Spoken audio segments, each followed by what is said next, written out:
Bonsoir à toutes et bonsoir à tous. Très heureux de vous retrouver pour cette nouvelle vidéo. Et une fois de plus, nous allons rester dans l'actualité. Donc, on ne va pas revenir sur la cession des droits créatifs de Michael Wilson et Barbara Broccoli à Amazon MGM Studios, mais je voudrais revenir avec vous quelques instants sur la 97e cérémonie des Oscars qui a eu lieu ce week-end à Los Angeles, dans une séquence que je trouve à titre personnel totalement lunaire. Et je vais m'expliquer tout de suite.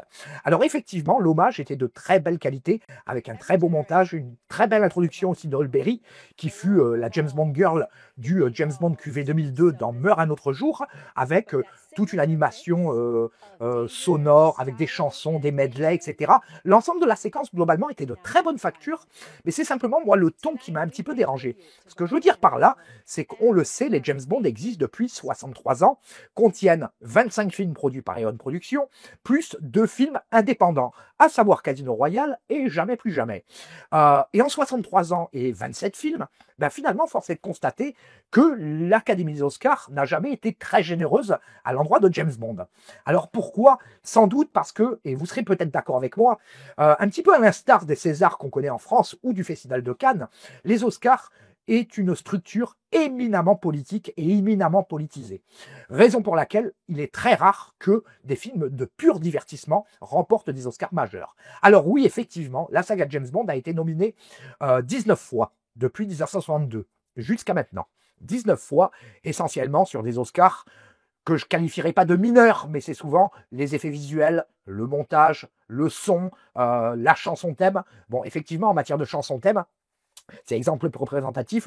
Live and Let Die avait été nominé. Nobody's Has It Better de L'espion qui m'aimait avait été nominé. For Your Eyes Only avait été nominé. Et ces dernières années, c'est vrai qu'on a eu le trio Skyfall, Spectre, No Time to Die qui a remporté systématiquement l'Oscar de la meilleure chanson.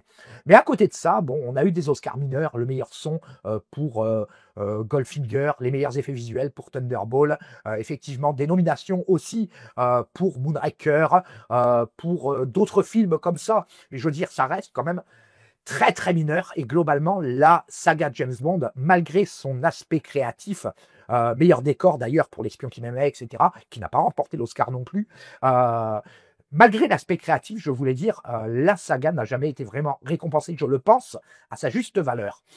Après, en ce qui concerne spécifiquement les Oscars, je ne veux pas dire par là que, par exemple, Pierce Brosnan aurait mérité l'Oscar du meilleur acteur dans Le Monde ne suffit pas, ou que Guy Hamilton aurait mérité l'Oscar du meilleur réalisateur pour L'Homme au pistolet d'or, ou encore que le monteur de Quantum of Solace ait mérité un Oscar. Non, c'est pas ça que je veux dire, c'est que simplement sur certains aspects créatifs, je considère que la saga n'a peut-être pas été récompensée à sa juste valeur. Alors, moi, cette séquence-là, elle m'a fait penser 2 choses.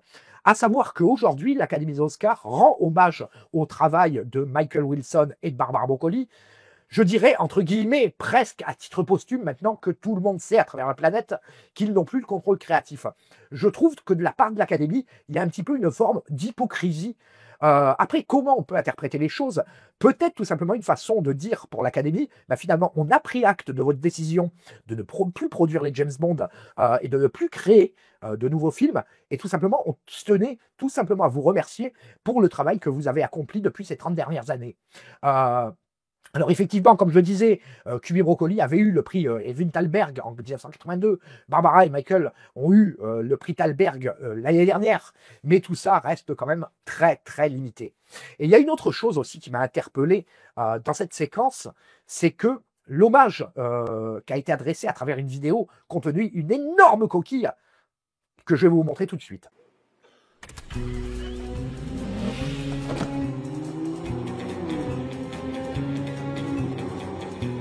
Can I help you? Yes, my name is Bond. My name's Bond. Bond. Bond. The name's Bond. James. Alors là, clairement, il y a un problème. Je ne sais pas quel est le stagiaire qui a fait le montage, mais dans un hommage à Michael et Barbara, oser mettre un extrait de Jamais plus jamais, ça frôle à la limite soit la méconnaissance de la saga, soit carrément l'incompétence pure et simple. Je veux dire, c'est pas que ça me choque en tant que tel, parce que, vous le savez, Jamais plus jamais, je l'ai toujours considéré comme un excellent James Bond, mais ça n'avait rien à faire dans un hommage à Michael et Barbara. Voilà, bon, ça c'était pour l'anecdote, mais je vais aller plus loin et je vais vous livrer un petit peu mon ressenti par rapport à cette anomalie, etc. Donc après, je ne doute pas que ça a été fait vraiment, que ça soit une erreur faite en toute bonne foi, mais malgré tout, je pars du postulat, et peut-être que j'ai tort, mais je pars du principe que l'Académie de l'Oscar et les gens qui y travaillent sont tous des professionnels du cinéma. Et il est difficile pour un professionnel de ne pas connaître un petit peu l'histoire. Après tout, le combat du clan Broccoli contre le clan McClory, ça s'est étendu sur presque 4 décennies. Comment ignorer que Jamais plus jamais n'a pas été produit par Eon Productions et par United Artists? Je n'arrive pas à le comprendre. Je vois plutôt ça comme une forme de provocation, et une façon de dire quelque part, désormais, maintenant on est libre de faire ce qu'on veut. Peut-être que c'est téléguidé par ce que je qualifierais d'une entité supérieure malveillante. Je ne sais pas, bon, je dis ça à tout hasard, mais j'ai du mal franchement à voir une anomalie due à une erreur de montage faite par quelqu'un qui finalement ne connaît pas l'histoire de la saga. Do you expect me to talk? No, Mr. Bond, I expect you to die.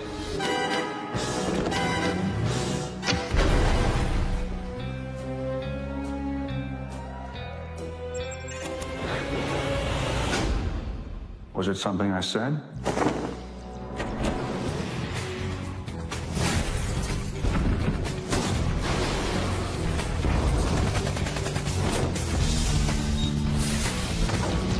I'm sorry. That last hand nearly killed me.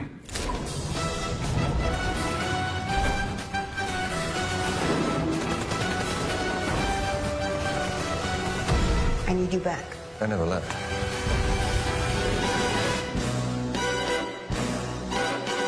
Mais au-delà de ça, je le disais, voilà, cet hommage, c'est peut-être une façon de dire, finalement, voilà, on a pris acte de votre décision, c'est bien dommage, et je pense que la saga ne sera plus jamais comme avant. Ou alors, il y a une autre hypothèse, c'est de dire, finalement, merci pour tout ce que vous avez fait, mais maintenant, bon, il est peut-être temps de passer à autre chose, et prenez vite la porte. Parce que peut-être que Amazon va utiliser peut-être des scénaristes plus intello, peut-être des réalisateurs plus inspirés, peut-être des auteurs purs et durs, etc.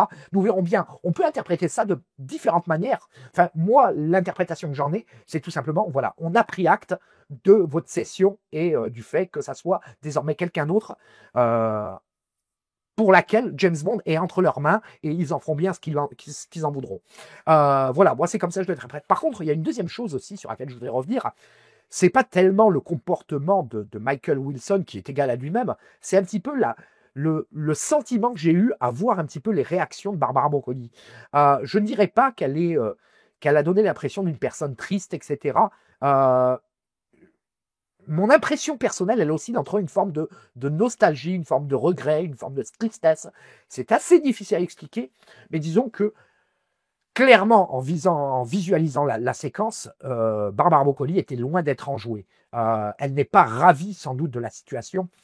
Every generation does have their mais malheureusement, c'est son choix, c'est sa décision, et il convient naturellement, nous, en tant que fans, de la respecter.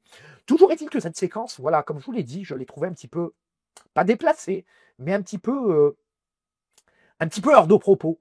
Compte tenu des circonstances, on ne remercie pas des producteurs qui ont fait autant pour le cinéma britannique et le cinéma américain, quelque part, une fois qu'on sait qu'ils passent la main. Je pense que l'Académie des Oscars aurait dû le faire largement plus tôt et peut-être récompenser de manière peut-être plus généreuse l'ensemble des films de la saga. Et je vais vous livrer ma dernière analyse, et après, là encore, peut-être que vous serez d'accord ou pas avec moi, mais par rapport à cette situation, par rapport à la globalité de cette séquence, je veux dire, moi j'ai quand même un sentiment extrêmement mitigé. Ce que je veux dire par là, c'est que, et je l'évoquais tout à l'heure à propos de Jamais plus jamais, peut-être que l'Académie des Oscars, et je viens de le dire, a eu sa manière à elle de dire finalement la famille Broccoli, le clan Broccoli-Wilson, c'est terminé, tant mieux, bon débarras. Parce que je pars d'un postulat très simple, et ça je pense que c'est factuel. L'Académie des Oscars et ses membres sont majoritairement plutôt démocrates, donc plutôt ce qu'on appellerait progressiste. Ce que je veux dire par là, c'est que James Bond a su évoluer avec le temps. Depuis les premiers romans de Ian Fleming, le personnage a évolué. Effectivement, son côté raciste, son côté misogyne a disparu avec les auteurs qui lui ont succédé. Et pareil dans les films, à l'aube des années 70, et même durant les années 70, James Bond est devenu moins sexiste, moins misogyne, il a arrêté de fumer, on l'a vu dans le dernier, donc l'opus 25, qui est le dernier actuellement en date, qui est sorti en 2021, Mourir peut attendre.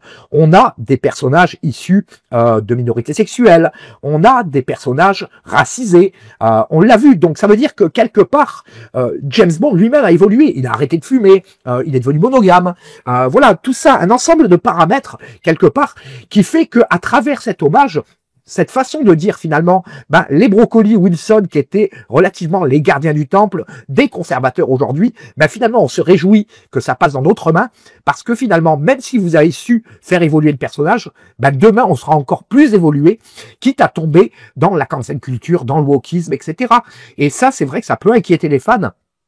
Mais finalement, ce que je veux dire par là, c'est que, et je l'ai évoqué dans ma dernière vidéo, l'arrivée de Donald Trump au pouvoir a mis un gros coup d'arrêt à tout cet état d'esprit-là.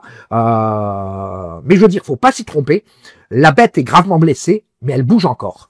Alors, certaines mauvaises langues pourront dire « Oui, mais José, on comprend où tu vas en venir. Tu es un paragon de l'extrême droite, tu es un facho, etc. » Bon, dialectique classique des gens plutôt à gauche.